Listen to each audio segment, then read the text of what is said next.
The show you're about to hear is a member of the Planestalkers Podcast Network. To find out more, go to planestalkerspodcast.com. Plenty of decks don't get to draw 3 cards for 1 mana. Well, I mean, all the good ones do. It is so much fun. You will find yourself tapping out on turn 2 or 3 with like 5 lands out. Hey, when in doubt, show it out. Hi, I'm Jake. And I'm Matt. And we are Cantrip Cartel, proud members of the Planestalkers Podcasting Network, and we're here to talk Magic. Matt, how you doing today? Not too bad. Typical Tuesday, so I had the day off. I'm still working on Final Fantasy XI, making some progress there. I came down, and Matt was like, I am about 2 minutes away from putting a fist through my monitor. Yep. So what happened?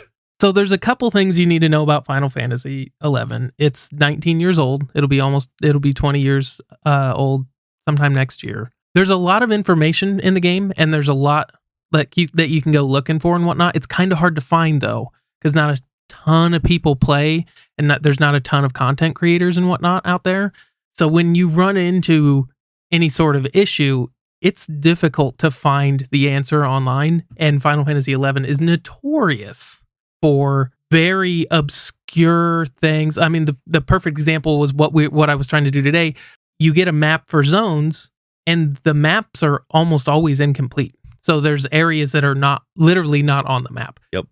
If you open up your mini map or your map, you'll be off where it actually draws the lines for the maps and whatnot. And that's basically what I was dealing with. That kind of makes sense, I guess. If they're going for that, in the real world, if this was set in ancient times, like maps weren't all encompassing. Yep.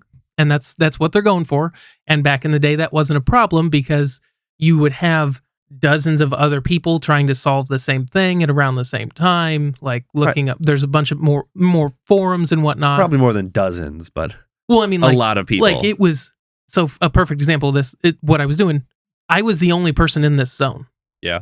Back in the day, there'd be people leveling and playing. There'd be other people you could hit like the local chat and be like, guys, where is this thing? what the heck is going on? I see. Meanwhile, I'm the only person in this zone. There's some like global chat, but I don't think it's that way. I'm not part of a link shell yet, so I don't have anybody to ask. So I'm just frantically Googling stuff. And normally when you Google something, you can just like flip through pages of results.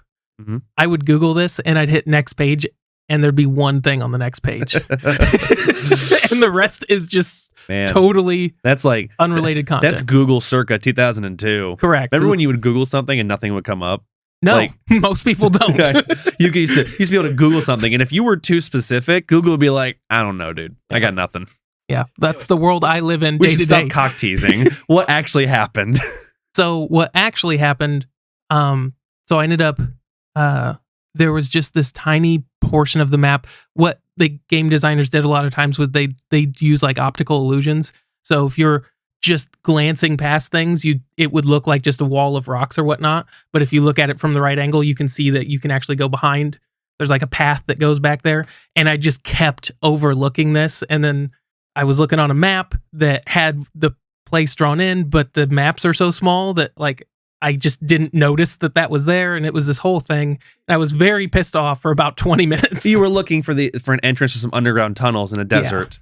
And you had the full experience of wandering in a desert looking for a hole. Other than that, the rest of my day playing was great. I met up with one of the guys. So I play on the Asura server, which is basically the most highly populated English-speaking server. And one of the guys I ran into, he kind of like took me under his wing a little bit today. And he's one of the guys that like writes guides and stuff. So yeah, it was cool. I had a good time. Good. I'm happy you're having a good time with your game. How about you, Jake? Even though it's a crappy old game. Yeah. I have 2 notable things that happened to me over the course of the last week. One of them was on Saturday, a day when my wife and I were sick as dogs. Luckily on our day off, so we just kind of get to relax. But we were having issues with our washer, and as a homeowner does, I started taking things apart. And luckily it was a simple fix. We have some sediment in our lines, so all I had to do was pull the lines off and clean those sediment filters out and put them back on. But to do that, obviously, I have to turn the water off at the wall, and that went ahead and broke the shutoff valve at the wall. So, Yeah. I went ahead. I had other things to do that day. So I had to flush out our water heater. And, while I'm just incredibly sick and tired, I do all that and end my day with cutting a little hole in my wall so that I could get a wrench in to take this faucet off. So if you're a renter, I get that owning a house is your dream, and it should be. Owning a house is awesome. There are costs. Yeah, beware, guys. Either you will be calling a plumber, and I was talking to Matt, I probably saved like $500 if I had just called a plumber to fix this. I mean, if I called him for just that one thing, it'd probably have been $200 or $300. If I'd said my wash doesn't work, come fix it, it'd probably be a $300 to $500 visit because stuff's expensive. Yep. But what that also means is on your Saturday, you're going to spend 3 hours fussing with something trying to get to work. Yeah, and that's the trade-off. Yep, that's the trade-off. You lose a day, and you get your washing machine back. Luckily, we did get our washing machine back and got it all working. But that's how my Saturday went, which after that, I was like, I canceled every plan I had. I had planned on going and helping someone do a thing. My friend Nadia, who I'll talk about in a second, I called her and I was like, I have no energy for you. I am sorry.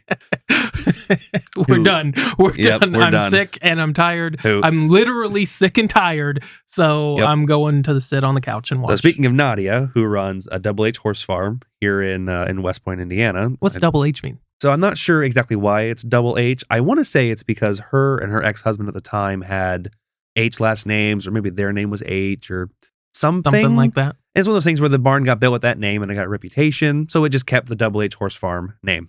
But I worked there. I used to work there part-time / full-time for a year or two. And now I go there once or twice a week to help out. And she had a horse that needed work. She does mostly Mustang work. So she gets Mustangs that come straight from the plains, like out in Wyoming and Arizona. The Bureau of Land Management has this huge program to try and rehome these animals because they're essentially killing themselves with how many horses there are out there. Mm-hmm. On top of doing damage to property and stock, or not stocks, but and livestock. And there's just so many horses that they're eating everything and starving to death. Yeah. So they try and round them up and they get them out to people that want to adopt them or people like Nadia who gentles them. And I help with that. And so this was a Mustang that's in for training and we needed to put the first ride on it. So on Monday, I went out. Nadia does all the work beforehand. She gets them saddled. She gets them desensitized. So I go out and I give her a workout, just, moving her around. I get her saddled up. Feels pretty good. And I get up, down, up, down. I get up and I throw my leg over and she fucking loses it, which has happened sometimes when you're training horses. So you're half on a horse and she's taking off? Well, no stirrups. I got my leg over. Oh, you did? Gotcha. Good. Yep. That's a lot of times that's when they lose it on that first ride or two is Like, that's why a big are you deal for on them. my back? Yeah, that's a big deal for them. You throw that leg over, you got them trapped. Obviously what I always tell people for perspective, this isn't a domesticated horse. This horse has run from mountain lions before. Yeah. And that's what mountain lions do is they try and jump on your back and kill you. So I'm not terribly surprised. We rode her through. She bucked for 10 seconds, 5 seconds, got her calmed down and we had a great ride afterwards. But during those 5 to 10 seconds, I beat the heck out of my inner thighs. I think I pulled a muscle up in my groin. So I was moving pretty slow today. I had a hard time getting my truck loaded and getting things limping delivered. Downstairs. I did a lot of hobbling today, that's for sure. I was hobbling too. I fell at work. I messed my knee up pretty bad. I came in on Monday and Matt had, we have these little stages at our facility just to kind of raise things up to where the back of a box truck would be. And you had a big old knot on your knee. Yep. I didn't mention it on Monday. I thought about it, but you weren't limping. So obviously you weren't I'm hurt. fine, but it's very sore. It's all bruised up. And yeah, you had a big old knot right in the side of your knee. Yeah, that felt great. Yeah. I came into work and our boss was like, yeah, Matt was just talking on the phone and then just heard a big bang noise. And he's like, I just fell off a fucking stage. Yeah, it was We're not both great. We're both stupid. Yeah, well, I'd say 50-50 my fault. I was doing something like going from stage to stage. You're not really supposed to do that and walk across that gap.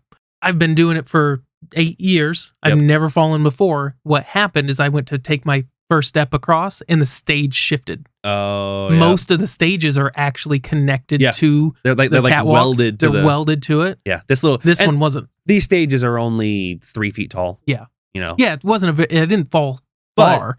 You fell onto the stage. Yeah. And then back onto the one I was on. So I messed my back up too. Yeah, it was great. Yeah, I've been feeling my back today too. I basically solid 5 out of 7 would recommend. I basically did a super hard workout for 20 seconds without any kind of warm up. Yeah. So warm up next time. I need to do some. I'm old enough. I need to stretch before I get on crazy horses. Well, before we get started today with our magic content, I do want to give a big shout out to our mothership show, the Planestalkers Podcasting Network. Will and Aramis, they put up their podcast every Wednesday. They do a great product that focuses basically on standard and commander, and basically everything involved those things. They run their stuff based on basically arena data, and they're a lot of fun to listen to. I've been listening to them for years. I was really happy when I reached out to them when we were starting our podcast. They were willing to kind of take us under their wing since we were going to be doing the Eternal stuff. And they were going to do the new stuff. So I always recommend everybody that wants to get some more Magic content in their life, especially anything involving standard or commander, to check them out. They stream on Mondays at twitch.com/planetalkers. And they also actually do a Commander Craft on Wednesdays at the same Twitch channel, where they basically play anyone that wants to play. And you can hop on and play a couple games of Commander with them over webcam on Spell Table. So if you ever want to join in on that, just join their Discord. I'm not sure how Discord links work. I think it's planestalkers.com at Discord, or I'm pretty sure you can like search for them. the nice thing about the Planestalkers is they've done it. They've cast a very wide net where they're basically Planestalkers everywhere. So if you look them up, you'll find them pretty easily. And I recommend people check them out. Beyond that, Matt, how's Legacy looking? We had a showcase this week, so we had a pretty big tournament. Yeah, so on this Sunday, we had a Legacy Showcase Challenge. Relatively diverse. We'll get into the exact breakdowns towards the end. Start out, give a big shout out to McWin Sauce. He won. Been seeing him come up a lot lately, and we've looked through these often enough. I'm starting to sort of recognize people, and McWin Sauce is winning a lot. Yeah, he's got a pretty appropriate name. Yes. Username. So he was playing 4-color Zenith, Yorion build, so it's got that big 80-card deck. It's really kind of surprising to me that we've seen these decks show up just in such crazy numbers, because it feels like a couple months ago didn't even exist.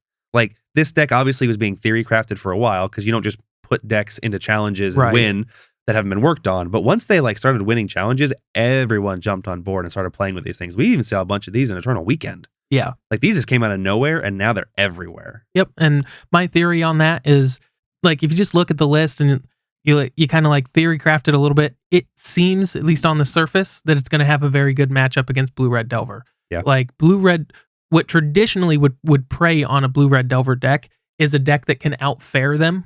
Mm-hmm. So, like, what Blue-Red Delver wants to do, stick a threat, a fast threat, beat you to death with it while throwing some disruption at you and playing a really quick game. It sounds like a solid tempo deck. Yeah, this deck just doesn't let you do that.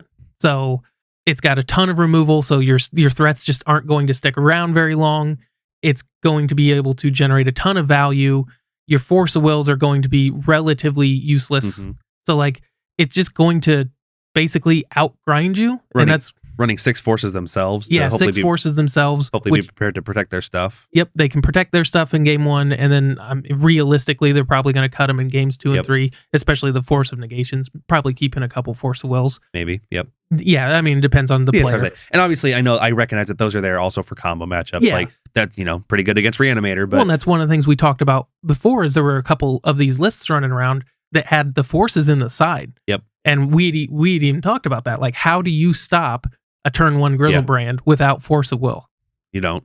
Like, there's no discard, there's no Force of Will. This is a different deck, but that like 4 Life from the Loam, 4 Exploration Bant deck I was playing had all its forces in the side. Yeah. And like, that was the plan, was to not play against fast combo game 1. Or if you do, you just lose and go to game 2 and bring all your forces and be prepared to stop them. That's one of the things to keep in mind, given the prevalence of Delver decks. Not only are they're ballpark at between 15 and 25% of any given tournament. Not only are you playing against the deck you want to play, those decks actively keep combo decks.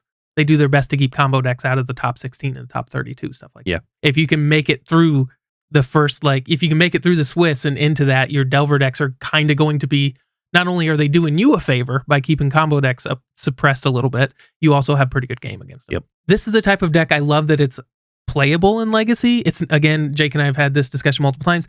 I personally wouldn't enjoy playing this deck in Legacy, but it's cool that it's... I'm obligated to say, the meat pie of Legacy. Yes. It's just not my type of deck. It's a pile of really good high-value creatures and really good high-value spells. Yeah. Obviously, it's a very powerful list. It's a very powerful combination. I've said it every time. I want a more cohesive plan. According to Julian, I'm a very greedy person. Yep. And that's, when it comes to Legacy, I like to be greedy, and I like to have a cohesive plan with my deck. Or I shouldn't say a cohesive. This obviously has a plan, but I like a more structured plan than this. Yeah. Predictable. You see some of that spice in the sideboard? It's all one of, so you might take a while to find it. So I'll ask you this question. So you don't have red, so you can't run Meltdown. Mm-hmm. What's the next best thing to run against this Urza Saga factory we have going on in Legacy? Seeds of Innocence. That's the card I would run. Seeds of Innocence. Yep, this card saw some play last week too. So that's a Mirage, right? Yes, that's Mirage. 1 green, bury all artifacts. Each artifact's controller gains an amount of life equal to that artifact's casting cost. Well, a bunch of 0 mana constructs. Yep. A little more than Meltdown would be, but it very much does the same thing. Yep. Really clean Urza Saga cleanup. And does a decent job at hitting 8-cast and whatnot too. Oh, that's a very good point. Yeah, which we'll get to later. Does a wonderful job of cleaning up these artifact lists. Yep. Next up in second, we've got Bant Lands. This is that kind of that deck we were just talking about. 3 Uros. It's the only creatures in the deck. You got the typical spell suite with the addition of Life from the Loam. You got Urza Saga and Wasteland and Exploration. This is almost exactly the list I was playing. Yeah. Obviously tuned differently, but this was, in my opinion, one of the most fun experiences I've ever had playing Legacy Online. Was the 4 or 5 matches I got to play this deck with God accounts. It was so much fun. It's becoming pretty apparent that Daze has always been good, but when you're running Daze in a non-combo deck with no creatures to protect, Now, I will say this deck can abuse Daze a lot better than most decks because we are running 4 explorations. So don't get me wrong. Yeah, the cost of Daze is heavily limited when I get to play 2 lands a turn. Picking one up isn't as scary. It's just so weird from what Daze used to do to what it does now. Like if you were to literally just look 18 months ago, you'd see Daze in Rug Delver and Blue-Red Delver. Yeah, that's it. I think the reason Daze is becoming so much better is because the format is speeding up so much. Yep. You need that turn one. Well, I mean, what did Daze used to shut down really well for most decks? I mean, obviously, Delver does a good job of protecting its stuff. But if you were going to run Daze against just in your deck, like your Daze would be really good at hitting like a Jace or a Leovold or, essentially insert 3, like a back to basics. Their 3 or 4 mana bomb that's going to win the game. And Legacy now is my 1 or maybe 2 mana bomb is going to win the game. Yeah. Like that's why Daze is so good right now. That's why Daze, even though these decks that have no right running Daze sometimes absolutely pick it up because your opponent is tapping out on turn 2 to win the game almost. And you need an answer. Murktide doesn't win the game on turn 3, but it's pretty fucking close. If you don't have an answer, he wins it pretty quick. Yeah, he sure does. If you don't draw an answer in the next 2 turns. Other than that, like I said, I do like this deck is awesome. They're running. I see I ran 2 Retrofitter Foundries instead of Aether Spellbomb and a Retrofitter Foundry. Mm-hmm. But again, this is like almost 900 tickets. This is a very expensive deck. The cost of this just comes from running these expensive 4-ofs. Like 4 Urza Saga is 200 tickets, 220 tickets. A full play set of Force of Vigors are $50 a piece. Force Negations are $50 a piece. So a bunch of that stuff adds up to an incredibly expensive MTGO deck. But if you have the access to play this deck, it is so much fun. You will find yourself tapping out on turn 2 or 3 with like 5 lands out, or having 3 lands and you've wastelanded twice. Like it's crazy. Highly recommend. 10 out of 10 would do again. All right. Up in third, we've got Reanimator. This is Jake's favorite top 8. Yeah, I love all of these. I mean, for the Meat Pie is kind of That's what I need to do is I need to get good at 4-color Zenith. And I need to top 8 a challenge with it called Meat Pie. Yeah. But that's whatever. But yeah, this like Reanimator is amazing. I love seeing Reanimator. Again, love it so much I built it in Modern. And again, this is kind of that new vogue Reanimator where Archon of Cruelty, Sarah's Emissary in the main. We've got 6 unmask effects with a double grief. Yep. And then in our sideboard, what do we have any spice in there? Serenity. Archetype of Endurance is pretty sweet. It's not obviously new, but it's I think it's a little less commonly used to dodge basically targeted removal. Usually you see Inkwell Leviathan in that spot. I think I would prefer Inkwell Leviathan in that spot because it just kills your opponent faster. Archetype of Endurance gives your stuff hexproof and removes your opponent's hexproof, but it's still just a 6/5. And so, I mean, unless you're planning on going wide, like I think I'd rather just have the 7/11. I think it's a 7/11 or is it an 11/7? It's a 7/11. Yeah, the 7/11 Inkwell Leviathan that I think is unblockable or has flying or something. It's Island Walk. Yeah, Island Walks, which for most things in Legacy is. And approximately 2/3 of your matchups that will be unblockable. Again, obviously this person knew what they were doing somewhat, but I think Inkwell Leviathan looks better in that place. They've actually got more white splashed into the sideboard than is fairly typical, at least in my opinion. They do. Got 4 Silence and 2 Serenity. Yeah, the Serenity is a big pickup. Yeah. The Silence, I don't usually see Silence in these lists. Now, I could be out of the loop, and I could just be wrong, but it's not as often that I see Reanimator decks splashing literally white mana. And we have a Scrubland here, and yeah, we don't have anything else that taps for white in the main. Doesn't look like it. So other than your Lotus Petals, you've got 1 Scrubland for Silence. Obviously, a very flexible card in that it's good in combo matchups when you can shut someone down. It's good in control matchups when you can guarantee your stuff resolves. But Serenity is a really cool pickup. To see that brought in over Reverent Silence. Over Reverent Silence is an interesting decision for me because, I see that's obviously does a much better job at cleaning up artifact tokens because it obviously kills artifacts and enchantments, and it does a good job of taking care of your chalices and whatnot. But Reverent Silence is free, but I guess you don't have any forests in the mana base, do you? Nope. So if you've cut your they cut the green to play white specifically, and then Serenity's probably just the next best thing to deal with. So they probably bought into Silences first and then moved into Serenity with Silence. Yeah, that was my thinking. I wouldn't cut green for Serenity. I think Reverent Silence is just a better card, but yeah, if you're already wanting to buy into your Silences, then you're opted into Serenity. Interesting choice. Very interesting choice. Just in case you don't know, Serenity also does hit artifacts as well. Well, they've got Serenity and Wear and Tear. Mm-hmm. So I think you're starting to see, obviously Urza Saga's been around. I'm curious if people are starting to adapt to 8-cast actually being a real deck. That's a good point. I keep not thinking about 8-cast, even though it keeps top 8ing challenges and whatnot. I need to give it more respect. It doesn't pop into my head as much that we have a literal affinity deck back in Legacy. Yeah. Again, we can't get in these guys' heads. And 3 show and tell. Yeah, that's... Hey, when in doubt, show it out. Yep. Well, yeah, so what that you do, you go, okay, you're going to bring in ley lines, huh? I don't care. Yep. Yeah, you're gonna smash both Graveyard Hate, and it's like, that's cool. Leyline of the Void, tap 3 mana. Yeah, this is just straight up Esper Reanimator. That's pretty cool. It's 4-color, I guess. This is a very cool Reanimator list. I like seeing that something like this. This is what people are talking about when you say get greedy. Yeah. I'm playing 4 colors. I'm gonna go all in on stuff and successful. Yeah, pretty cool. So excited to see it. Next up is one of my favorite decks. Hey, one of my favorite too. Yes. I don't play Madness. Spoiler alert. But this is an amazingly fun deck to watch. Yeah. And I've played it a few times. It's pretty fun. 4th place, we've got Madness. So any deck that's running Basking Rootwalla and then its sister Blazing Rootwalla is fine by me. Yep. So one of the more explosive decks I've ever seen that isn't just a hard combo deck. Yeah. Obviously something like Reanimator or Storm is probably more explosive, but the turn 1s and turn 2s these decks can have and the recoveries is they go obscene. From 0 to 60 just like yes that. It's crazy just what they can accomplish, and the number of times I've seen these decks out just totally done and out, no cards in hand, and they just 1 or 2 hard rips and it's like, oh, they've got a hollowed 1 and 2 Vengevines back on the board. Yep. Yeah, so you go from nothing to you top deck a Burning Inquiry, draw 3 cards, discard 3 cards, put 2 10 Wallas. or 12 power on the board, and then a couple Vengevines from the graveyard, and heaven forbid you hit a like Anji's Ravager early in the game where you're just attacking every single turn with Ancestral Recall. Yeah.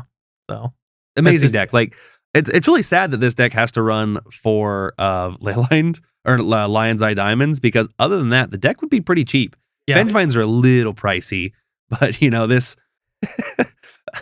this $4,800 deck has $2,400 wrapped up in Lion's Eye Diamonds. Yeah. And then a few dual lands that you could probably get, with how fast this deck wins, you could probably get by with putting some shocks in there and be almost as good. Yeah, realistically, if you're going to play this for budget, you get your Lion's Eye Diamond, you get 1 Badlands, you get 1 Tega, you run a stomping gown and a stomping ground and a Blood Crypt, and you're good to go. Yeah, those Lion's Eye Diamonds, though, those are unreplaceable, unfortunately. Yep, they just do something that no other card does. Black Lotus and Ancestral Recall. We used to, everybody who was playing at the time has the same story. They were garbage. Yep. I remember. I don't remember doing it. I wasn't in Magic at the time. I remember hearing the stories. Yeah. People literally used to throw them away. Yep. Because it was just like, why in the world would I ever want to discard my hand for 3 mana? Talk about money.deck, Louise. Yep. Next up, we've got 4-color control. Wow. Have you seen the price of it? Yeah, $6,700. Roughly. Obviously, Yeah. these prices are totally changeable. Yeah, and they but, vary like, condition and whatever. wow.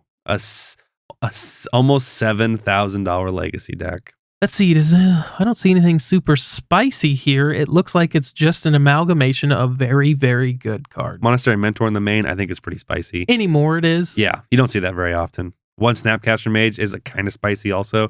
Like, Snapcaster Mage is an incredibly powerful card, but probably just too slow for most legacy matches, unfortunately. Yeah, that's like, there's nothing in here. There's no like new spice. This is kind of an old spice deck where it's just like this guy's playing legacy like it's 2019. It's interesting to see the two dressed down in the main when the only real payoff is Uro and the one of Endurance.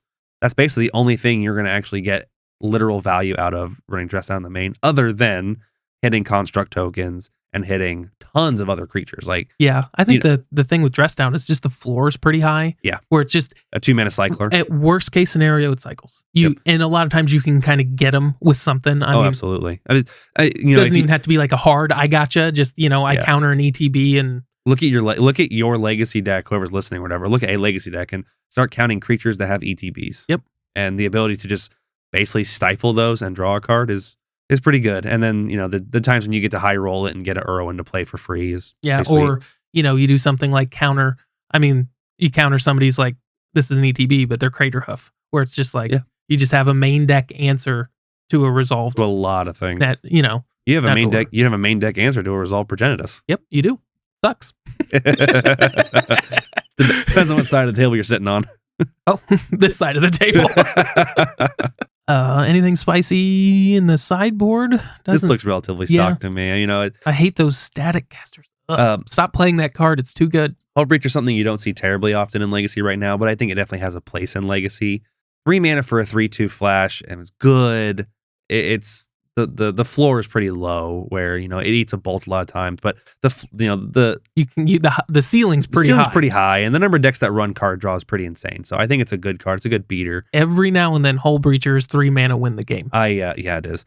I think it's odd to see that basically these 2 Hullbreacher are taking up the 2 Endurance slots. I think I'd rather just have 2 more Endurance, basically 2 Endurance in the main and 2 Endurance in the side. I can see having 1 Hullbreacher. Like if you really like the card with all the cantrips, having 1 in there. I agree with you though. I think I'd probably, given the prevalence of Delver being everywhere, I think Endurance just is a slightly better card against. Obviously, we're Monday morning quarterback. Huh? We're being Monday morning quarterbacks. Yeah. But the deck looks pretty solid. This is it's 4 color. You're running all the best things in all the best colors. So notice there's no black. Yep. I said all the best things in all the best colors, Matt. I know. Should be happy. What's the one card you hate the most that's black? Yeah, don't get me wrong. Yeah. You'll never hear me complain that Plague Engineer just isn't around. Yep. So there's definitely metas where I'd prefer that, but this isn't one of them. I personally don't really mind the meta. Right now, like I said, we had a discussion last week. Like lately, the meta has been, at least the top 8 metas have been decent. And we'll talk about it. Like the meta breakdown doesn't look very good, but if you like what is winning in the top 8s is looking good. Yeah, kind of deceptively so. Yep. Next up in 6th, we've got Red Prison. This doesn't look to have anything. It's got 2 Dead and Gone, which is something we saw during Eternal Weekend. This is the appropriate Red Prison list with 4 Blood Moon in it. Yes. This is just fuck your turn 2. Yep. Turn 1. We were talking last week how I got super excited about a prison list that ended up not having Blood Moon in it, and I was like, boo, because I think I like decks running Blood Moon because go back to that Reanimator list, go back to that 4 color control list. Like these are greed deck. Yep. Where it's like, geez Louise, guys, you just have 8 dual lands in your deck. How soft are you to a resolve Blood Moon? So I'm happy to see people still out there championing Blood Moons and championing turn 1 chalices and just making people at least think about playing some fair magic and playing some responsible mana bases. Yeah. I'm a huge fan of just Red Prison in general. In my opinion, it's the best goblin deck, even though it's not an actual goblin deck. Beat the other goblin deck. Not by much, though. That's some surprise down in 9th. Yeah. Next up in 7th, we've got Black Blue Reanimator again. It seems like Red Black might be kind of on the outs. Well, and this one's actually got blue. This got careful study in it. So you think about it, Deck's got another Force of Will. So the power of Black Red Reanimator was to make them have it. It's just the idea of I'm going to go hard as I can, as fast as I can, because what was it like? There's like a 17 or 18% chance a player doesn't have Force of Will on turn 1. Based on if you have 4 Force of Wills in your deck, there's like a 20% chance you're not going to have it on turn 1. Something like that. Now that we're running Force Negations, that math is totally skewed. The math is way smaller. Not to mention, most decks are running days. Yep. So what you gained with having some blue was having access to a little bit more consistency. Potentially, these lists aren't necessarily emphasizing that, but you lose that hyper quickness, and maybe the hyper quickness just isn't as important in this heavily controlled meta. You need to take the extra time to strip their hand and make sure it's going to resolve.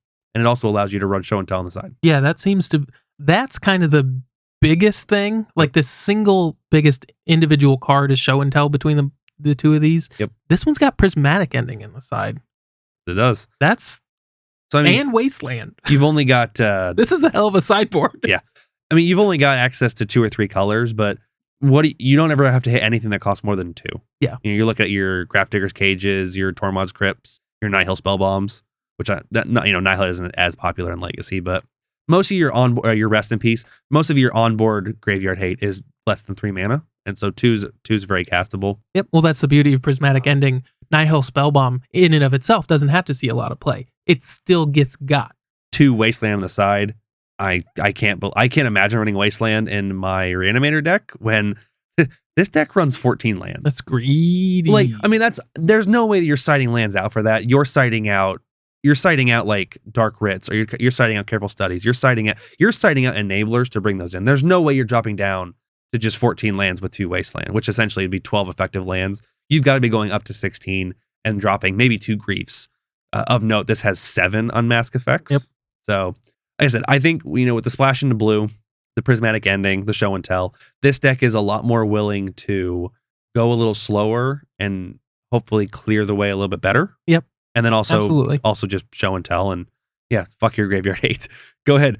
Mulligan to Leyline, please. I personally never do that. Like, well, you're playing elves, you can't. Well, just in general, like, it's just not good enough. Like, if you go down to 4 cards and one of them's a Leyline, you've already lost. I pretty aggressively mulligan to 6 for Leyline. I get really scared going to 5 for a Leyline, especially with the new mulligan rule. Mulligan rule. Going down to 6 isn't necessarily the end of the world. Yeah, it's very doable.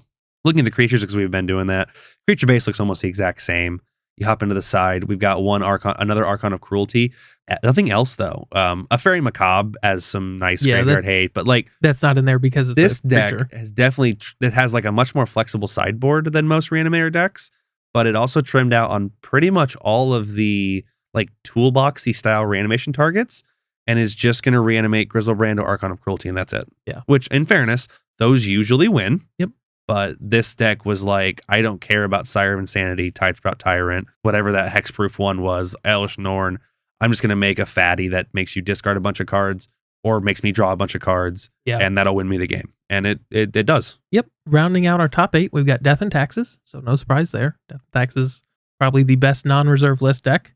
$1,500. Yep. $7,000 4-color control deck. Literally less than a quarter. And this is the 80 card version. Yeah. A $1,500 80 card deck. 18 basic planes. That's your money saving right there. Yeah. First off, you're playing planes. Yep. Second, you've got 18 of them. Yep. That's pretty cool. The other thing of spice that I know in this is that this 80 card deck running 4 Wasteland, 4 Rishadan Port, but isn't running any additional land control elements. So we talked with Derek, basically our in-house D&T expert, and he informed me that pretty consistently you're looking at these lists are running a couple Field of Ruins. Yeah. Just because you want to bump up on those wastelands. Yeah, you need the consistency of being able to remove lands, and even giving your opponent a basic is still better than just letting them have their shenanigans. Well, and a lot of decks don't run basics. Yeah, a lot. Yeah, or only 1 or 2. Yeah. And then this deck obviously it chose to cut those, and I don't know if it's because they forgot to put them in or they just. I mean, I find it hard to believe that planes 16 and 17 and 18 are better than 3 Field of Ruins, but I could be wrong. Yeah. So. Well, there's a couple things to keep in mind when you're looking at these lists. One, Urza Saga, typically speaking, doesn't stick around very long. Yeah. Right. Caracas, while you have 4 of them, you're only ever going to have 1 out in play. And then Wasteland in and of itself, your intent is to sacrifice. So you do actually need a critical mass of just lands you can hit, and they are going to stick around and cast spells. I guess that's true. That's very true. I don't necessarily disagree with you. I would probably still run, like, if it was me, I think I had 4 Wastelands and 1 Field of Ruin, just to bump it up a little Was bit. that a 60 card or an 80 card deck? That was 80. Oh, okay. Yeah. Okay. In 60 card, I wouldn't, just 4 Wastelands. You don't need anything extra there. Gotcha. But because I kind of agree with you, but I can see the other side of it where, like, Yeah, the Urza Saga really pulls down your mana producing lands. Yeah. Where like Urza Saga technically produces a mana, but Yeah. for all intents and purposes, More- it does not. well, realistically, it costs mana. Same thing with Rashad and Port. Again, these can all tap for mana, but what you want to be using your Port for is porting someone else. Yep. So Port effectively taxes you as well. So you do kind of need those. You need enough planes. Yep. That's for sure. Doesn't look. We got the Timeless Dragon, which we talked about last week. Cathar Commandos become kind of a Yep. mainstay. Looks like a really cool 2 mana, something you can get with Recruiter that you can pitch. You can And pay just 1. solid body. Yeah. 3/1. Yeah, 3/1 Flash. kills your opponent plenty quickly. I mean, like, Especially when it's carrying, you don't Jite. you don't like getting hit with Spirit of the Labyrinth very many times. Yeah, you throw a sword on there, or not a sword, but you throw a Shadow Spear or a Jite or something on there, and it's something to be afraid of for sure. Actually, I will correct myself. Peacekeeper, if I remember correctly, is on the reserve list in the sideboard. It's only $36, but it is on the reserve list. Get your Peacekeepers now, guys. Yep. So that's our top 8. I did want to just mention in 9th we had Goblins, Cool. and in 11th we had 8 cast. Cool. So the top 12, 12th was Is It Delver? Top 12 was pretty diverse, with really only 1 repeat in Reanimator, and even the Reanimator decks they weren't like carbon copies of one another. We spoke last week. Like the Legacy meta doesn't look terrible right now. Yeah, people pretty consistently say that Legacy is no fun to play, and you look at this top 8 meta, or this top 10 meta, and it looks pretty great. But how do the metas look for the tournament? Right. So the top 32 of this looks totally different. You've got 8 of the top 32 are Is It Delver, with a 9th with being Jeskai Ragavan. We traditionally lump those two together. They're very, very similar decks, even though they kind of approach the game slightly differently. So running a lot of the same cards. 25 to 27%. So 1 in 4 matches is that, like I went on a rant last week, just an incredibly unfun match to play. Yeah. Well, the big thing is whether you think it's unfun or not. If you do think it's unfun, 1 in 4 matches, you're going to hate. Yeah. And that's a lot. That's a lot. Again, it's a showcase challenge. We've got competitive people showing up to win real prizes. So like fun, traditionally speaking, is not the first concern. Your showcases are qualifying you for some really high level tournaments. Like winning these matters. After Is It Delver, we've got Blue, Green Sun, Zenith, and then we've got Reanimator, Death and Taxes, and Green White Depths as the most played decks. Yeah, but now we're getting to like 4s and 2s. Yeah. Blue Sun Zenith was the other deck. It's got 4 copies. Yeah. And again, and that kind of supports what I'm talking about.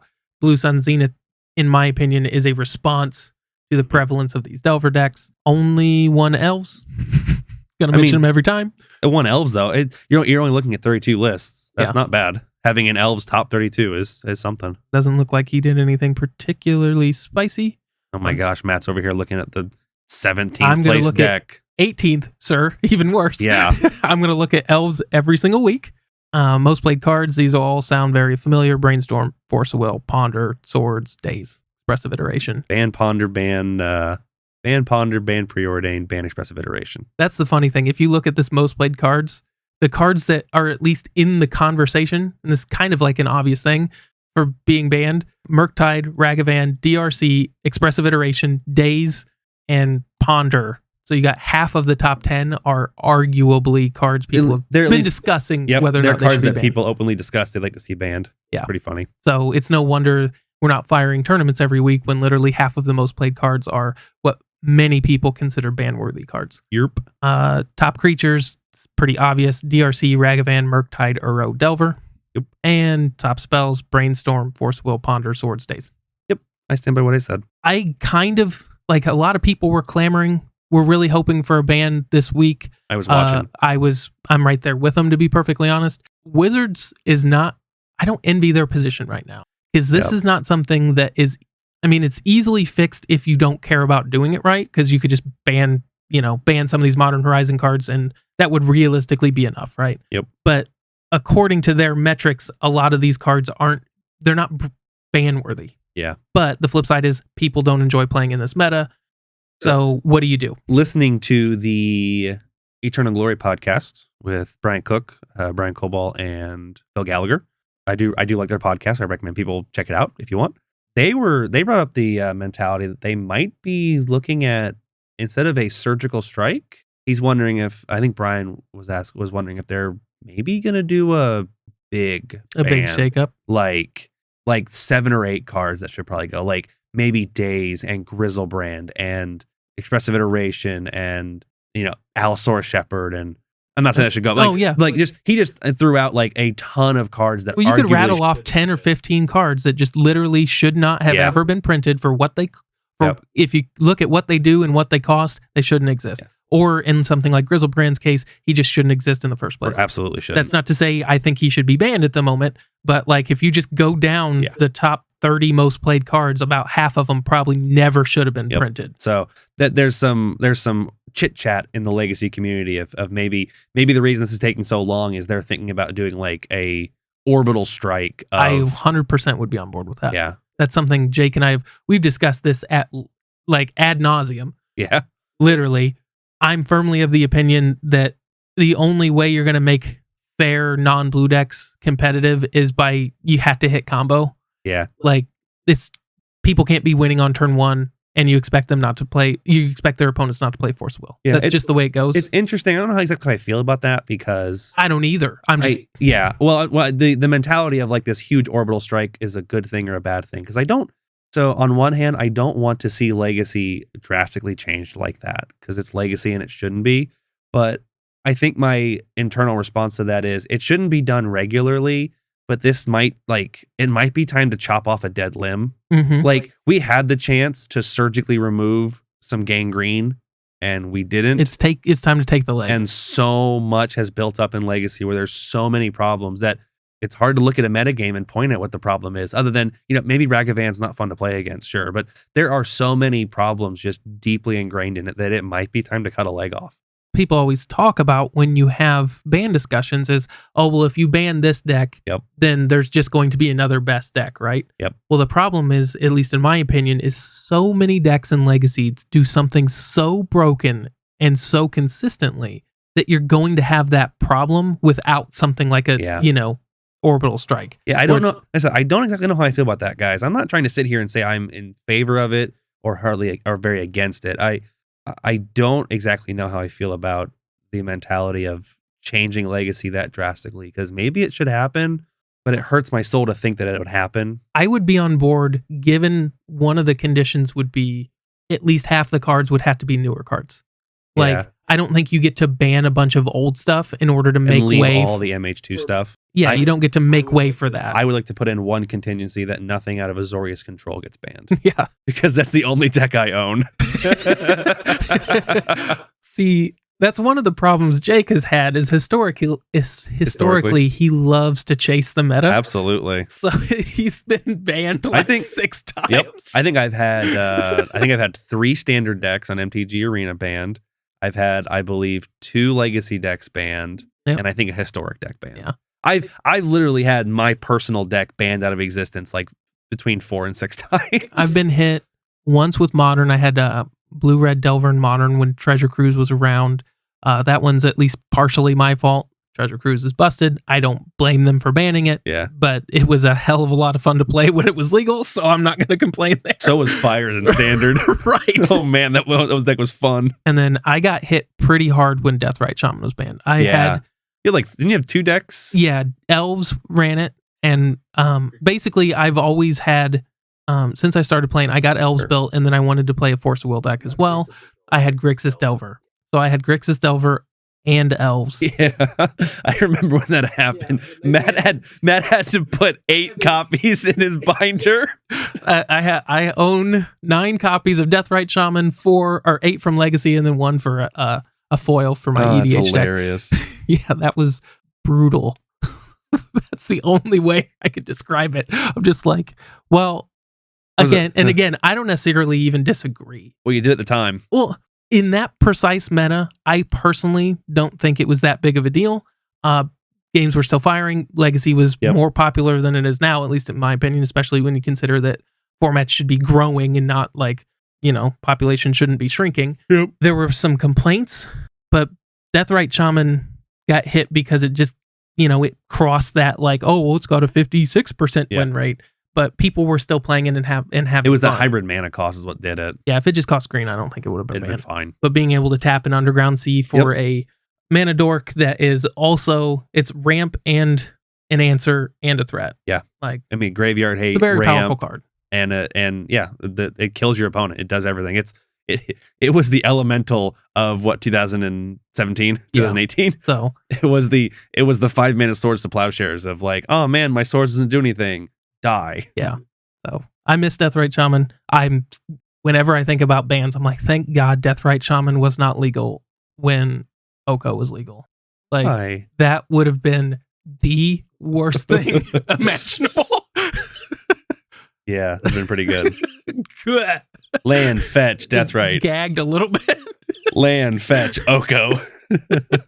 Yeah, that's been pretty good. Oh, yeah, I'm just going to gum up the board with all this Oko crap and then just ping you to death 2 damage at a time. Good luck, buddy. Yeah. So that would have been horrific. It's pretty odd. As far as Legacy goes, Looks it's good. sad that it looks good, but Like I said, that top 8 looks good, but the meta breakdown doesn't. I don't want to play against Delver every couple games. Yep. I just And don't. It's hard to get really excited about a lame duck format like we're in. I get when people are playing for high stakes tournaments, you show up to play. That's what grinders do. That's what professionals do. I 100% am on board with that. Yeah, until WotC comes out and makes an official statement, yes or no, we're banning something. This is definitely a lame dunk format that people are not interested in playing in. And it feels like it. That's kind of what I was getting at when Deathrite Shaman, when Grixis Delver was quote everywhere. It was like 12% of the meta at the time. It didn't feel like it never, at least in my opinion, it never felt this bad as far as like there was still interest in Legacy. And it just doesn't seem like there's a ton of interest in Legacy at the moment. You know what isn't a lame dunk format? Modern. You know what has a lot of interest? Modern. You know what format is amazing from top to bottom, even if you look at the meta summary? Not historic. Modern.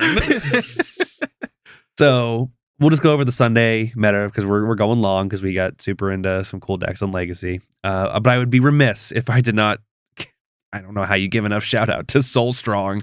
This is fucking baller, dude. Like, this is fucking amazing. Soul Strong came on Saturday and was like, I'm going to take this challenge down with Grixis Death Shadow. Then woke up on Sunday and was like, fuck it, I'm going to do it again. Like, That's how pretty do cool. you... I know the results aren't like rapid fire, but like, fuck, man.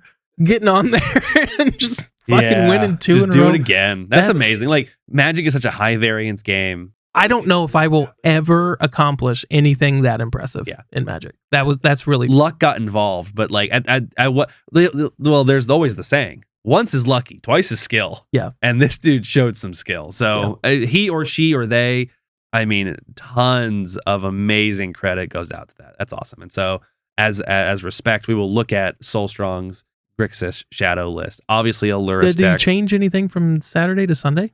I didn't even look at the Sunday Or did list. he just fucking roll the same 75? That'd be awesome. It's so hard to compare them. I'm doing that right now. Well, while Matt compares the list, I'm going to run through some of the stuff. You know, obviously it's a Lurrus companion list. One of the things that I think definitely helps prop up the power of this deck for Dragon Rage Channeler, The exact or same list. Ragavan. He just mentioned the same list. Yep. That's awesome.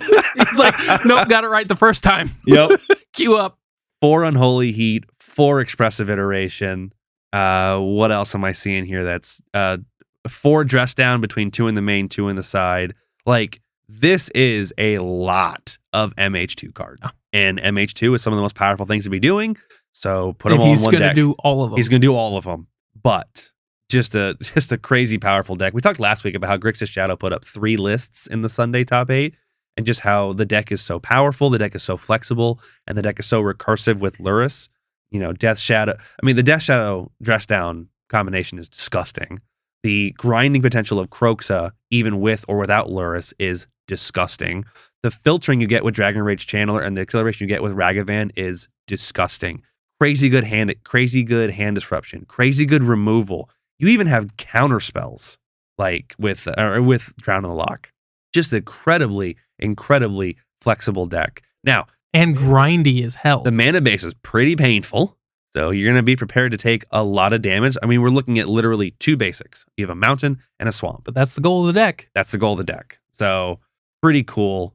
2 Torok Dread Canter in the side. That's pretty, the best thing about Torok, the best thing about a 2-mana 2/1 that has the kicker of Hymn to Torok. Yeah. It doesn't die to Solitude. Pro white. Doesn't die to Solitude, doesn't die to Prismatic Ending. Yep. Do you know what the premium removal colors in Modern are? White. Now, obviously, it does die to things like Lightning Bolt and whatnot, but if you kick it, it barely dies to Lightning Bolt. And if you can make them discard even a couple more cards, because it just grows. It really turns on your Hymn to or your Inquisitions and your Thought Seizes even late in the game, where you may not be as inclined to Thought Seize them when they only have 2 cards in hand, but when it grows your Torok one more time, it's huge. Yeah, at that point, you don't really care what Yep. you get. Yeah, exactly. As long as you can just get rid of anything. This is just boomer as fuck, but I just love that Terminate still sees play. Like, it's old, and it's just it's been one of my favorite cards for a very long time. Terminate exists for Murktide Regent because there is so hard to answer Murktide Regent cleanly if you're not in And white. Terminate does exactly that. Terminate does it. I mean, even on mana, mana, It's even on mana, like just it's kills it. even 1-for-1 on mana. It's perfect. Even an instant. Yes, like obviously, if you're in white, you probably would prefer to have Solitude, just because even though you're giving them 8 life, it kills them. But it's just the perfect answer, and I'm not surprised at all to see Terminate be so prevalent because Murktide is so prevalent. It tied for first in the most played decks, but even at that point, it's only 10% of the meta. Yeah. For this challenge. Second place, you could put the top 3 decks together, and then you have the meta Blue-Red share Delver. of Blue-Red Delver and that Jeskai list. Second place was Dimir Mill. Take a peek at that, see if there's anything. I see spicy 8 Crab, of course. The printing of Ruined Crab really kind of bridged the gap for Mhm. Modern Mill to kind of become a thought concept. And what really pushed it over was Tasha's Hideous Laughter. Once you had 8 Crab, people started playing with the idea of actually both Legacy and Modern, some Turbo Mill strategies. And then you had the 3-mana Tasha's Hideous Laughter that just hits a third of their deck sometimes, really pushed Mill over the top and brought it into solid existence. Don't see anything crazy different. Only one end of the story. I think I usually see 2 or 3 end of the stories because the refill potential is just so high. Mhm. 4 mana draw 4 is broken, straight up. So I'm surprised to see them not leaning into that as much. And only 1 Murderous Cut in the main. Oddly enough, Murderous Cut is another excellent way to deal with Murktide. Yep. Even up a mana, 1 black mana to kill anything, pretty sweet. And it's, pretty easy to mill for. You're going through your deck. This deck is really good about casting a lot of spells between the Fatal Pushes, between the Drown in the Locks, between all the disruption, all the removal, all the mill. Third place, Jund, 4 DRC, 4 Ragavan, 4 Goyfs, only 3 Ren and 6. I maintain that I kind of expect to see a little more Planeswalker action out of these Jund decks, but when I went to Friday Night Modern last week, I did see Ren and 6 just take over a couple games, and It's an incredibly powerful card. everyone knows how powerful that card is, but it is crazy to watch. Well, and especially when you combine it with Urza Saga. Being able to buy That's back Urza Saga is Incredibly grindy. yeah, that card's pretty good. That card solves a lot of Mold-a-Fives really well. When you can Mold-a-Five, keep 2 lands, and then just land drop for the rest of the game, you're good to go, baby. Obviously, this is a Lurrus deck, like everything is in Modern. Probably my only complaint about Modern right now is the prevalence of Lurrus.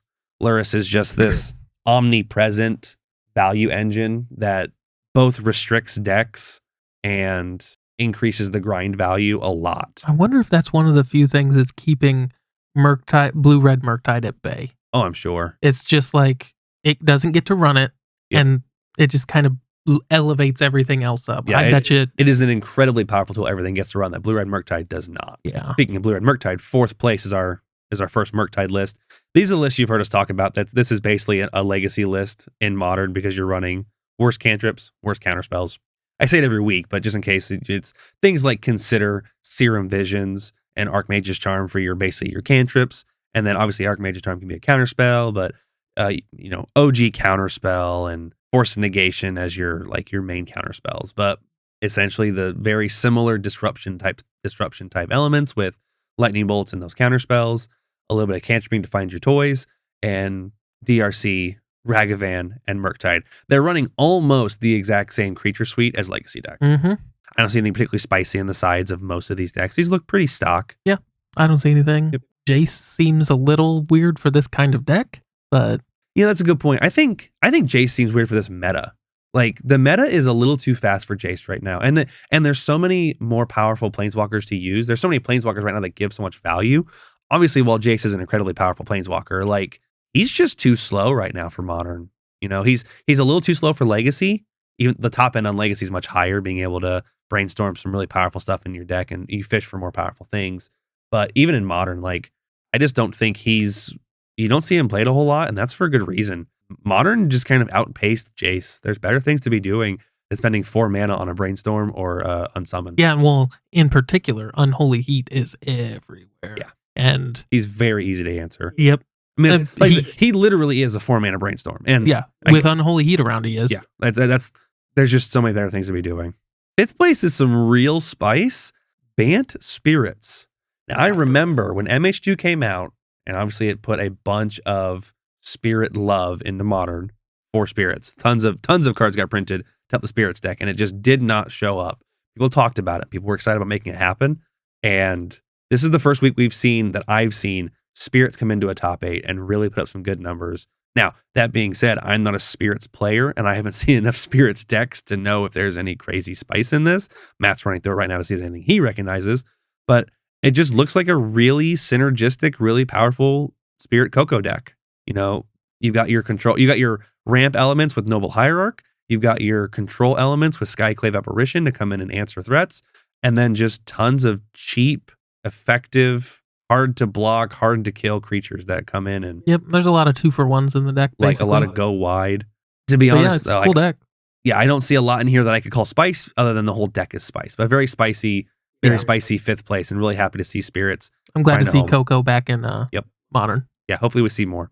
6th place, Azorius Control. Probably one of the lists I like to play the most, or the style of list. If I build my second Modern deck, I'd like to build an Azorius style list. This is essentially Azorius Super Friends. So we've got 4 Solitude as our only creatures to help control the board. Basically, control the board and stave off my death. Things like Prismatic Ending, Counterspell, and Supreme Verdict. 3 Verdict in the main. This is Don't Die deck. Mm-hmm. And then stick a Teferi Time Raveler, a Jace the Mind Sculptor, or a Teferi Hero of Dominaria. Preferably one of the latter, and just start accruing so much value that your opponent has no chance of winning. 4 Spreading Seas, always fun to see. You know, a 2-mana Wasteland. You can keep that. You can keep that green red, and you get blue now. Pink. Yep. And then, you know, Celestial Colonnade's kind of an interesting pickup. Usually you see they do have Hall of Storm Giants, but like Hall of the Storm Giants has kind of taken Celestial Colonnade's place. Mm-hmm. I'm surprised to not just see 2 Hall of the Storm Giants, but I'm guessing the flying is what matters there. Like, Hall of the Storm Giants is blockable, it is jumpable. Celestial Colonnade is much harder to jump out, being a 4/4 flyer. The activation cost going up from 5 to 6, I think, is somewhat negligible, because at that point in the game, like, you're not usually racing to get your Hall online to punch. Like, right. You've gotten the game locked down, and you're just gonna beat them to death. Like, I love these Azorius control decks. I think Azorius is one of the most powerful color combinations in Modern right now, with the very powerful Planeswalkers you get access to and the very powerful control elements you get access to. Memory Deluge was a huge pickup for that deck. Like, the end game potential of Memory Deluge is ridiculous. 4 mana to look 4 deep and get to. I mean, 4 mana to draw 2 isn't terrible at instant speed. 7 mana to draw 2, but you get to dig through 7 cards. Is just like, decide what you want and then go get it, because you're probably going to find it. 7th place, another Grixis Shadow list. Something we saw last Sunday, something we saw in both challenges. Incredibly powerful. Taking a quick peek at it. Looks like it's pretty much the same as Soul Strong's. Looks very similar. You could pick 1 dress down in the main versus 2 Collective Brutality in the side. There's obviously some small changes here and there, but this looks like a pretty stock list. I don't see anything crazy spicy in this particular list. Not gonna lie, I'm legitimately surprised that Death Shadow is doing as well as it is with Solitudes everywhere. But the flip side is you're not as reliant. Death Shadow as opposed to being a Death Shadow deck. Mm-hmm. It's a deck with Death Shadow. It's a very good deck with Death Shadow. Yeah, these aren't like, so it isn't like in Legacy where, you know, you run the shocks to get your life total down. You're doing that anyway. Your life total is going to be low anyway. And yeah, these are just really good grindy decks with really good top ends. And one of those top ends happens to be a 1 mana 10/10. Yeah. You know. Well, hell, even if it's not a 10/10, a 1 mana 5/5. Yeah. Like there's just the threat density here is so like every single one of those cards is a must answer. And you look at, you know, even if you do, you know, obviously I don't want you to Swords of Plowshares my 10/10, but I get 10 life. Yeah. Talk about you want to grind this game out 5 more turns? Go for it. I got Croxa coming out next turn.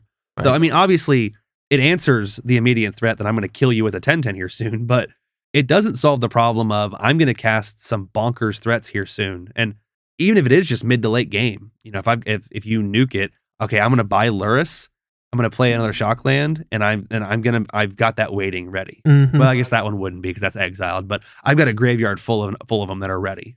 So yeah, it is kind of surprising to see how prevalent Death Shadow is. With Solitude is basically the premier removal spell right now in Modern.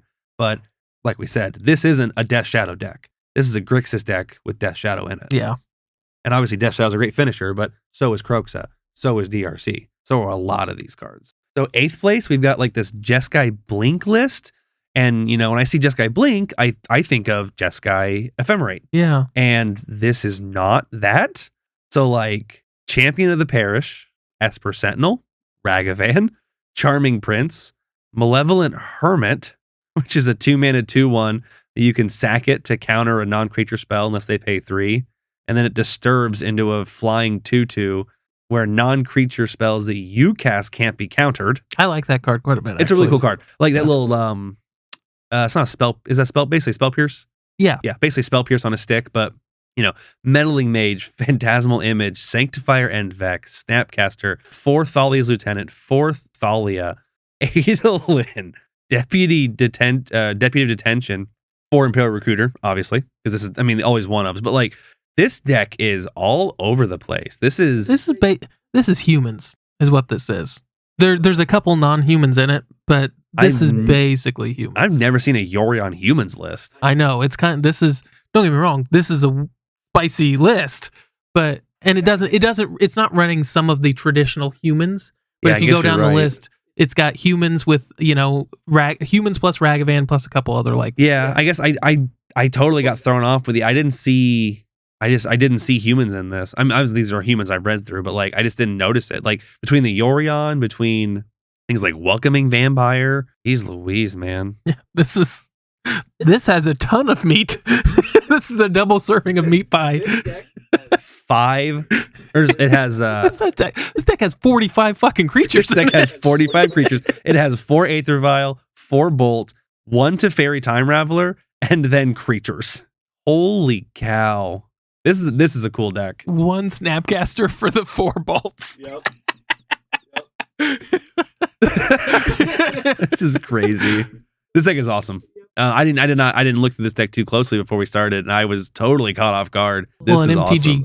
Goldfish's naming conventions are kind of weird. I don't know why this is called Jeskai Blink. There's not a single blink effect in it. Your Charming Prince. So your Charming Prince and your Yorion allow you to take advantage of Imperial Recruiter to keep digging through your deck, I guess. But like, yeah, this is 80 card human, 45 creatures. This deck is play a land, play a creature. Play 2 lands, play 2 creatures. Play 3 lands, play 2 creatures. That's crazy. Yeah, it's a cool list. Yep. Yeah, credit on that. Like, good job on Leaf 4 for pulling in 8th place with some pretty spicy stuff there. So, metagame summary. Top 5 decks only have 3 each. Death Shadow, Murktide Regent, Azorius Control. It says Blink. I don't know if that Blink includes Human Blink, but we'll see. And some Hammer Time. An incredibly diverse meta. We have a couple 2s and a bunch of 1s. No deck in this meta pulled more than 10%, whereas you got Blue Red Delver and Legacy pulling 25. Most played cards: Ragavan, Bolt, Mishra's Bauble, Prismatic Ending, Unholy Heat. So 3 removal spells in the top 5. Creature decks beware, unless you're running. I mean, that's one benefit of running 45 creatures. Yeah, I will have more creatures than you have lightning bolts. I'm going to take you're going to run 4 lightning bolts. I'm going to run 10 times that many Yep. creatures. Let's see who wins this fight. Top creatures, Ragavan, DRC, Solitude and Fury, and Esper Sentinel, one of my favorite cards from MH2 to come out. I still need to pick those up. I need to get those things. And top cards, top spells, Lightning Bolt, Bobble, Ending, Heat, and Expressive Iteration, one of the most powerful cards in Standard, Legacy, Modern, and Historic. 2-mana draw 2 with selection is good. Yeah, expressive iterations. So to jump back through, just to say that like Modern's amazing. I've been playing a bunch of Modern on MTGO. I've been playing Modern at my local FNM. Like this meta is a perfect example of just how diverse and crazy Modern is. You know, there's tons of Lurrus, and that's probably the one thing I'd say that I don't like about it is there's so much Lurrus in the meta. It's everywhere. If you can get past that, the nice thing is the Lurrus decks are incredibly diverse. Lurrus goes into a ton of different decks. Yep, he's kind of like what Deathrite Shaman was when it got banned. I mean, he's the Urza Saga of Legacy, where like Urza Saga is kind of everywhere, but it's in everything. And it's all kinds of crazy stuff, and doesn't even. I mean, you see Lurrus, it doesn't even tell you what they're on until they get like their second land down. That is one of the advantage to everyone playing it now, as opposed to the typical thing where like, oh, I'm the one Yorion deck in Legacy. So like you know, every week we always say the praises of Modern, but credit where credit is due. Watsy, Modern's pretty fucking awesome. Good job. Alrighty, Matt. So as we come into the end of our episode, there's basically only one topic to talk about this week. We had a really big shakeup last week with Unfinity. We're not going to go over that again. Everyone should be pretty aware of how we feel about it. Yep. This week, because the announcement for Alchemy came out after we recorded, they kind of shook Magic to its core again. And this was obviously geared towards Arena and the Arena-related formats, but they announced Alchemy. Do you know what Alchemy is? I do. Yes. So it's basically pseudo-standard with a dash of Hearthstone. I would say more than a dash of Hearthstone. This is a solid pinch of Hearthstone. Fair enough. Yeah. So Alchemy is this new MTG Arena exclusive format that is going to run concurrent with Standard, and it's going to have all the sets of Standard, and it's going to rotate with Standard, but it's going to have these like extra releases of online only cards that go into it. So you think about the Jumpstart Historic Horizons cards, like these cards that have things like Seek and one of the mechanics where it always costs less or whatever. Like these mechanics, perpetual, impossible to do in paper mechanics. You're gonna have a bunch of those, but more importantly than anything else, it's gonna have regular, and by regular I mean like every month rebalances. They're gonna go in and they're gonna change cards. Both paper cards and online only cards. And they're not just changing the arena only cards. They're not just going to go in and change Davriel's Withering to make it, opponent's creatures. Like they've already shown they're changing Alrund's Epiphany. They're changing Asika's Chariot. They're changing, what's the 5-mana dragon? Goldspan Dragon. Yep, Goldspan. These incredibly powerful cards that have been ruling Standard. They've changed them. They've nerfed them. And this goes into effect on Thursday. So if you're listening to this, it went into effect today. It exists today. You can hop on and you can play Alchemy. Now, Wizards has tried to be very specific in that this is not meant to replace Standard. Standard will exist in every way it's existed, online and in paper, on Arena. This is supposed to be a separate thing that exists at the same time. I think I've basically explained everything. What do you think about it? So I'm coming at this from a couple different angles, right? There's one more thing. Historic is going to be fed off of Alchemy now. Yeah. So your historic collection isn't the same as the Standard collection. All of your historic cards get changed when Alchemy cards get changed. Sorry, now go ahead. Yeah. So as a non-Standard player, part of me just doesn't care. Like I don't care. I don't play Arena. I have no intention of ever playing Alchemy. I don't really play Standard. I've dipped my tiniest toe into Historic. Mm-hmm. So like that, the very practical side of me is looking at this going like, I don't care because this doesn't affect me in the short term. The very cynical side of me, and the side that's been dealing with Wizards of the Coast and their bullcrap for 25 years, is looking at this going, what the hell is going on? We're not Hearthstone. Like, if Alchemy was a mix of Standard legal cards and Arena only cards, and the only things they changed were the Arena only cards, I think you'd be seeing a lot less pushback from this. People don't like the fact, and I totally agree with them, that Timeless Dragon does something different in paper than it does in Arena. Goldspan Dragon. Goldspan, yeah. Yeah.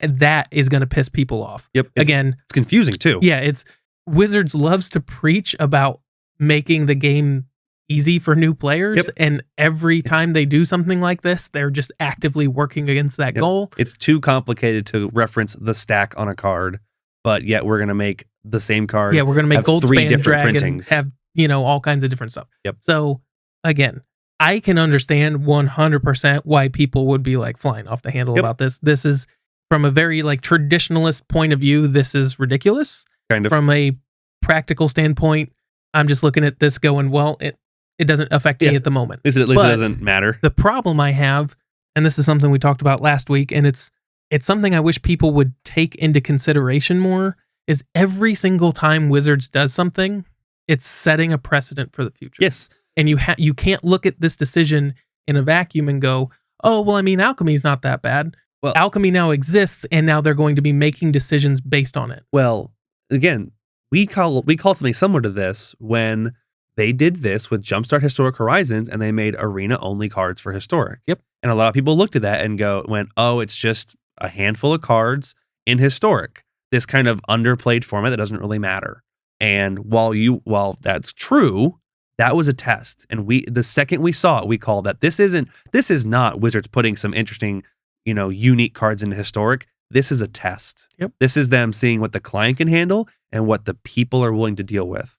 And I mean, not even 6 months later, now we have a brand new standard format that is a significant chunk of both online cards that will get and all the cards will get rebalanced. And one of the things I think people do way too often is they take Wizards at their word. Yep.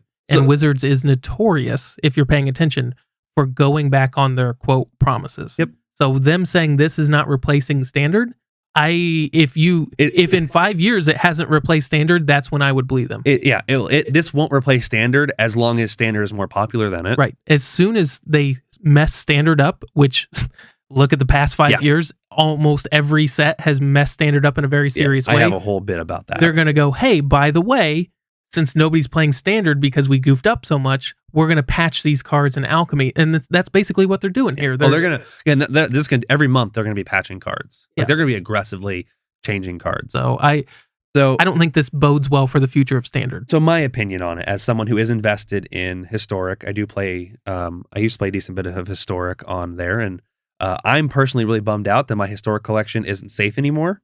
The idea of Historic was a place where you could play all of your cards that have rotated, so there's something to do with them. And now I very purposely chose to avoid buying arena-only cards because they'll get nerfed and I won't get refunded. And I can't do that anymore. They could go in and change any card they want. They've even said that they may use Alchemy to adjust Historic metas if they need to. They've opened the door to say that if we decide Solte Ultimatum is too good in Historic, that we'll make an Alchemy adjustment to it and adjust a card. Yeah. I mean, they already have. They've adjusted Alrund's Epiphany is much worse in my deck now, just as a small example. Yep. So that bums me out that I've lost the ability to avoid these arena-only cards, essentially, that could be nerfed and thus weaken the strength of my collection. Without being compensated at all. Cards. Now, if they fix that in the future, my opinion will change.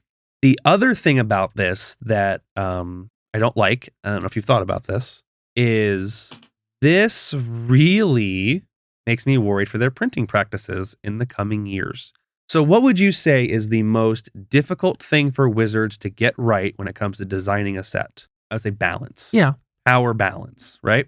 That's the hardest thing to do. Yeah. Is to balance a set so that the cards all work relatively well together, and then to balance multiple sets.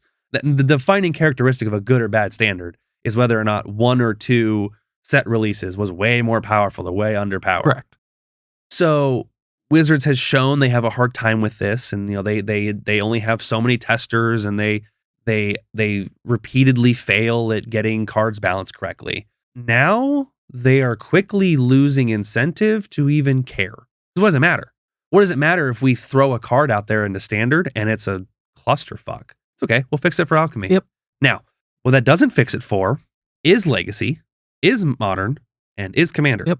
Now again, and actual standard. But let's work under the assumption that standard is at least moved to the wayside a little bit, because standard has not been very popular lately because they keep throwing bad cards out there.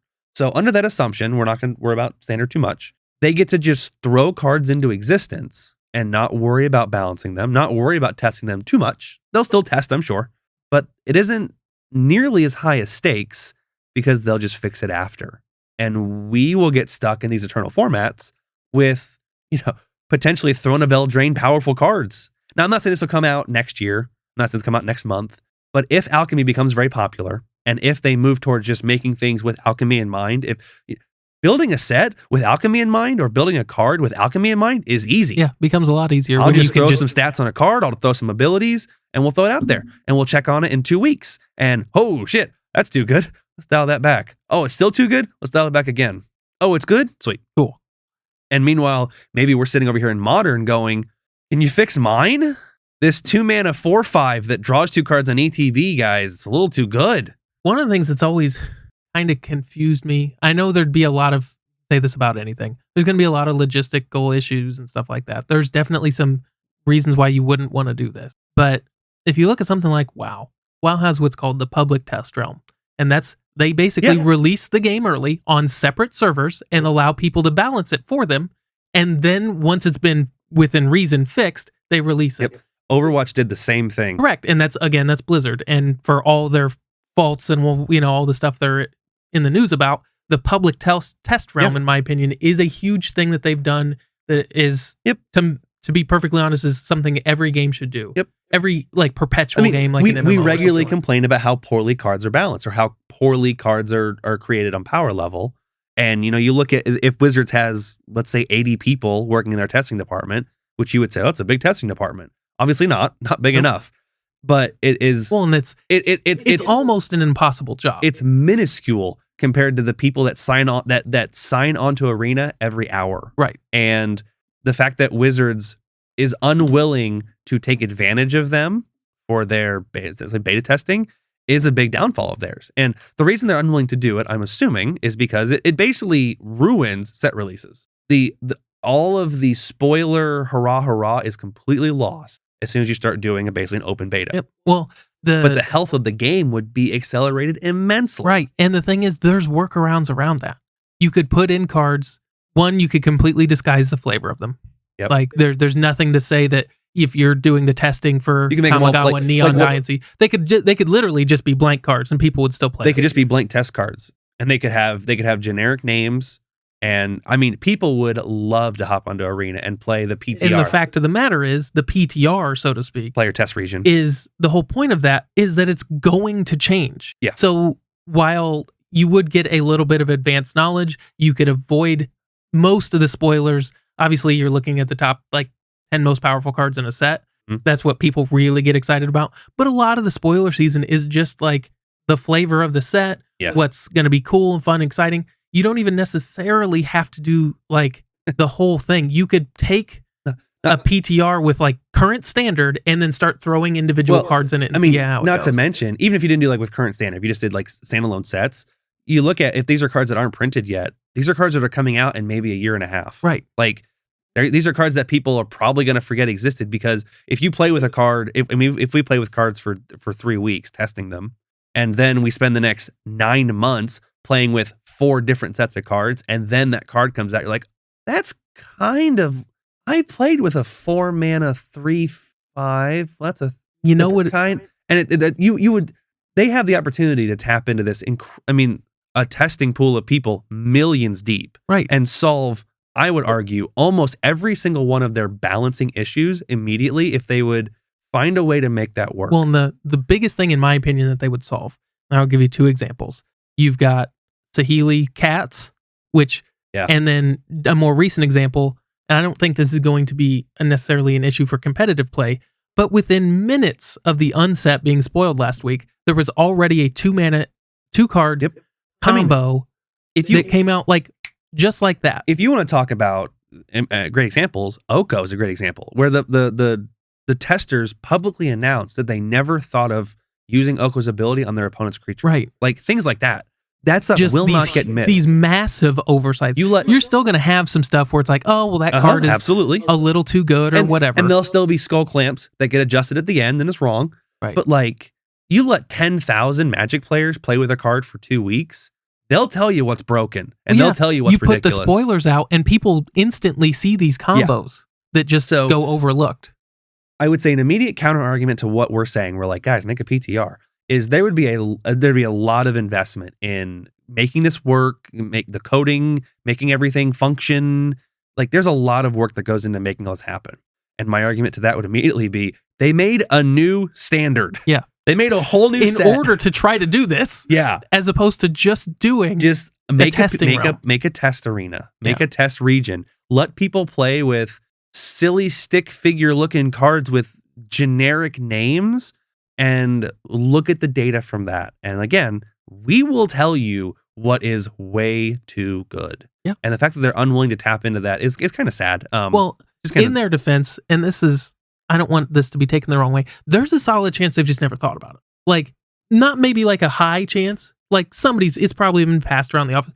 I can almost guarantee you they haven't taken a real hard look at doing something like that. Yeah. Or maybe they did, and the alchemy is what came out of it. What came out of it. Maybe. But like, one of the things we have to keep in mind with WotC is they are a smaller company.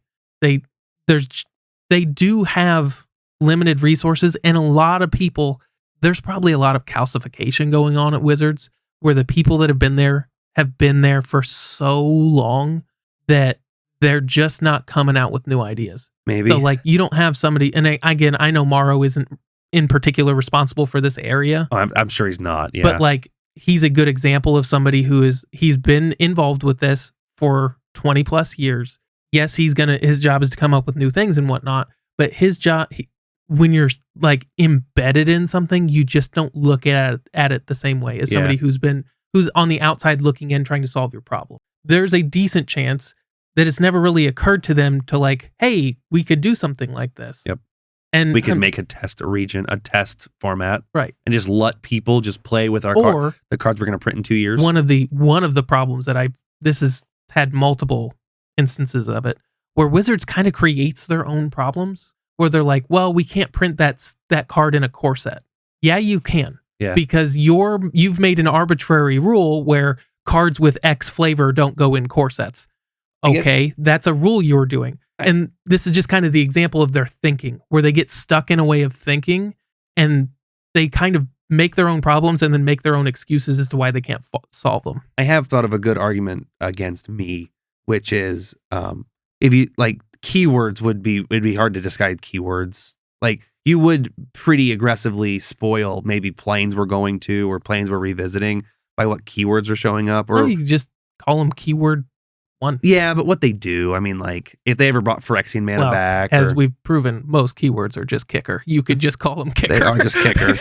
Yeah, you probably could. You probably could. You'd have there'd probably be some things that if the kicker is paid, does X, Y, or Z. You probably could get around it. I would say, I give credit to them. That is a thing where it's like, you could see a revisit to Phyrexia coming if you see a Phyrexian Manor, but they probably could be hidden pretty easily. And while I agree with you that there's going to be a lot of problems, I'm personally like, I don't really care about spoilers. Well, the thing is, let's not knock on the spoilers. Let's say there's going to be a lot of problems. There are a lot of problems. Yeah. So 100%. Let's say, let's trade now problems for maybe later problems. So like that. Well, that's kind of what I was getting at is, to me, spoilers, it's like, oh, cool, for a week I get to see what's coming out in this set. I would happily sacrifice that to have a more balanced standard. Yeah. You know what I mean? Like, yeah, we lose out on a little bit of hype, but standard's better. And what do you think in the long run is going to boost your sales more? A consistently enjoyable format, or you get these little bit of spikes in hype? Which you could still do, because like I said, there's at least half of the spoiler hype is the fun flavor stuff and whatnot. It's totally possible though that with how many people in Magic that are like kitchen table players who are, maybe the spoiler season is what gets them in. Like, maybe the spoiler season hype is what gets them super involved. Now, I would argue the flip side of that is they're probably not paying attention to the PTR. Yeah, I say my argument to that is, if you're heavily marketing towards those people that are just like, oh my gosh, Magic is a thing again because it's spoiler season. Yeah, they probably didn't know that this card got spoiled 18 months ago on Arena because somebody put 3 and 8 together and figured out that, oh my God, we're going to Phyrexia. Well, and the funny thing is there's actually a pretty clean solution to this. It's just an NDA. Like if you want to participate in this, disagree with that. You don't get to talk about it. Yeah, but if we're looking at putting 50,000 people into this, you realistically don't need 50,000 people. You need 1,000, 2,000 people. I mean, that's 10 or 20 times the amount of people. There is no way WotC could manage an extra couple thousand NDAs every 6 weeks. They don't need to be 6 weeks. They don't need to be that long, and they don't really need to be that big. I would say, you'd need a new NDA for every new set that comes out into this hypothetical test region. You'd be changing. It'd be boilerplate stuff. Yeah, you're not, because I mean, they literally do this with spoiler season, where they're like, hey, here's your card. You're not allowed to talk about it. And I know you're talking about content creators and smaller numbers of people. I think that scales too poorly, and I think it's just better to theory craft. Well, and the biggest let's thing just get rid of the idea of hiding this is stuff. Realistic. If you did an NDA, 99% of people, you don't have to enforce it. It's the same thing as an end user license agreement. Yeah. You go, hey, by doing this, you're agreeing to not talk about this stuff. And then if the punishment is if we catch you talking about it, you don't get to sign up again. Yeah, I know. It's the point I'm getting at is there are solutions to these things. And like, I don't like when you come up with new ideas, everyone wants to say it's impossible. For whatever reason, when we're talking about Magic, change is always impossible unless it's Wizards doing something stupid. Yeah. Like it just gets really frustrating when Wizards seems to be the only gaming company who can't solve their problems. They try very hard. They do try. They throw a lot of stuff at the wall. The problem is they throw a lot of stuff at the wall, but they grease the wall themselves so nothing sticks. Yeah. So again, I don't know. We're two guys sitting in a basement. Yep. But we know how to run $1 billion company. I wouldn't even sarcastically say that I know how to do that. Yeah. But I'm decently good at poking holes in things. And I think the benefits of a PTR drastically outweigh the downside. I think the benefits definitely warrant a very serious look at if it hasn't already happened. And it could have happened. This could have been done behind the scenes, but like, yeah, I think that solves the vast majority of standard would be fun. It's the idea that a balanced format's a fun format. Formats would be fun because they'd be balanced because again, we've talked about how what ruins a format is the top 3 cards. Yep. Is the top. And I said, that's all you're trying to catch. This top 1% of 1% where it's like, that's too good. We'll find that, I promise. Yeah, most people find that on spoiler day. Right. Let alone, let's play with it for 2 weeks. We'll find it. But the problem is, spoiler day's too late to fix it. Oh, yeah. Like, by 18 months too late to fix it. Right. So, yeah, I don't know. Obviously, we don't know. I think we're both relatively against the idea of alchemy, just in terms of, again, the only reason I'm against alchemy, and we haven't talked about this yet, the only reason I'm against it is because it mucks with my cards that I already own. If they made alchemy just a separate format that you could opt in to play, and there were alchemy cards and they rebalanced it, and if you want to spend your money on that, you could do it, I would have nothing bad to say about it. I would joke like, oh, hey, we're Hearthstone now, and go play Hearthstone with Magic cards. The funny thing is, I would probably play Hearthstone with Magic cards. Yeah, but the fact that they're gonna muck up Historic Brawl and they're gonna take my Historic cards away. And they're in my opinion, they're making a relatively bad economic system on Arena worse. If they weren't messing with the cards I already have and the cards that I got that weren't supposed to be involved with alchemy, I would have way less negative to say. And I think most people would. Yeah. I think if they just made alchemy its own thing that's over there by itself, I think most people, at least I don't think their complaints would have many legs to stand on, because that's a great example of that product wouldn't be for you. Don't opt into it. You don't want to play alchemy? You don't want to play this volatile format where cards change a lot? Then don't play it. But I don't get that choice now. I want to play Historic. Yep. It's 1 step forward, 2 steps back. Yeah. And on top of, and I don't want to throw shade at Wizards for cards they might print in 4 years.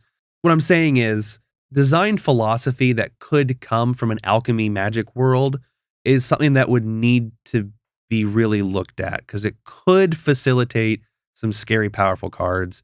And that kind of scares me in a vacuum. You know, I want to make it clear, I'm not over here shitting on Wizards for something they might fuck up 3 years from now. I've got plenty to worry about this week. Yeah.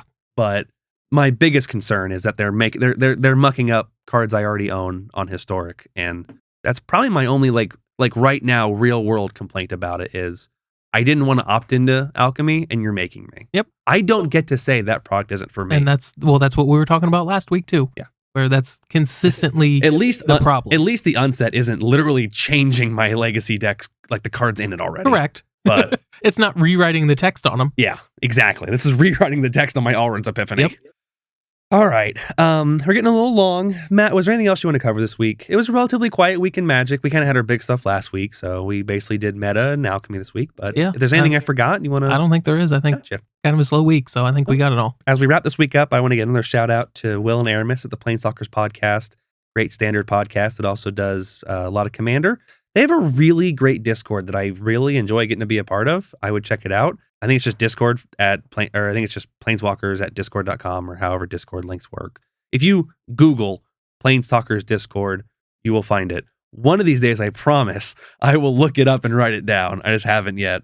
But it's a really great community. One of the things I don't say in here often enough, Will and Aramis, every single standard set release that happens, they do a free to enter arena tournament where the winner gets a box of a product. I think it's usually a set booster box, just a free set booster box mailed to you of whatever the new standard set is. There's always a lot of excitement around. Yeah, it's time. It's tons of fun. And, it's a free tournament you get to be a part of, and you might win a box. And the people are fun to talk to, and it's a really, really fun, really active Discord that I recommend people jump into.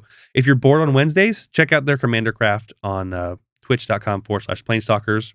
And if you want to play some Commander, we got to last week, a couple weeks ago, and I had a lot of fun. I think you had fun, but I think you would agree, relatively easy. Oh yeah, like really easy to set. If you have a webcam and a deck, you're good. Pretty much. So recommend people check that out. And if you would join the Discord, you can easily play on the Commander Craft. If you want to reach out to us, we are cantripcartel@gmail.com. You can hit up our Facebook group at Cantrip Cartel, and you can also check us out at Twitter at Cantrip Cartel. We also have a YouTube channel. We don't have enough subscribers to have a custom URL, so our URL is still, 733829. Yeah. But if you Google Cantrip Cartel, you should be able to find us. Or just search on YouTube. Yep, search us up on YouTube, Cantrip Cartel. And I try and post these videos, a video version of our podcast on Tuesdays, the Tuesday after the podcast would go up, because it takes me a long time to get things uploaded on my internet. But just so people have some more access to the stuff if they want to check it out on YouTube. Other than that, Matt, is there anything I'm forgetting? I think we're good. All right, well, we had a great time, and we will see you guys next week. All right, have a nice night, guys. I'm going to go ahead and at the end of your turn, I'm going to cast Split in Two, and then in response, cast Dual Caster Mage. Curse you.